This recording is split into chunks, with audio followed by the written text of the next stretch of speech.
sac and the placenta in the womb. It's pretty rare. Doctors estimate it happens only once in every 10,000 pregnancies.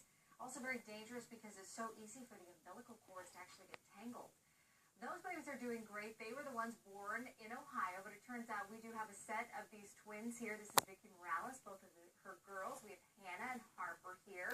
Thank you, girls, for coming. They're a little confused what we're doing. Yes, they are. But so you actually, what we just said, the umbilical cords getting twisted and turned, that's actually why you had to have your girls at 31 weeks, right? Yes, it was. It was causing compression in her cord, and so they had a emergency C-section to deliver them abruptly. I was not prepared for that. And you weren't prepared for them to be, we call them mono twins, but in the actual family you call them mama. We call them Momo twins. Momo twins. And other moms that have these type of twins, that's what we refer to them as. Momo twins. Okay.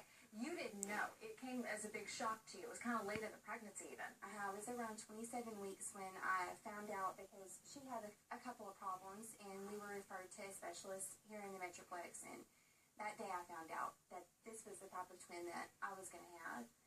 And so it was a complete shock. And you keep saying, oh, this 1 in 10,000 thing, that's not really true. The numbers you've been given is it's actually more rare than that. It is. I mean, they represent 1% of twin pregnancies, and about 1 in 60,000, that might be, the upper end of the spectrum.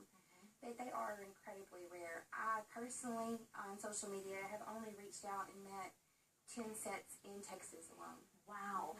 And we saw those babies holding hands, which is so incredibly powerful. I'm married to an identical twin, and his chest is concave, his brother is convex because they fit together like that. What is it that's unique about your girls being twins? Just everything about them is incredibly special. I mean, they have their own language. They sleep not this far apart from one another. And when they were babies, they would sleep in the same pattern, facing the same direction. So there's a lot of similarities between the two, but yet they are still two totally different people. Nothing alike at all. Oh, yeah. We know who's in As you can charge. see, Somebody over there is that in mean little charge. face. Yes. She's hilarious. I love it. I love it. And maybe the odds, I mean, being in the NICU for, They did. 20 some odd days? It was about 30 days, and we were really fortunate they didn't have a lot of medical problems. I mean, we had a couple of issues with her, but it turned around rather quickly. But, they're incredibly lucky, to be here. Okay, well, thank you for Thank sharing you so with much us. for having It is so us. nice to meet you. Do you want to wave at yourself or anything? All right, thanks so much. Thank you. We do need to get to some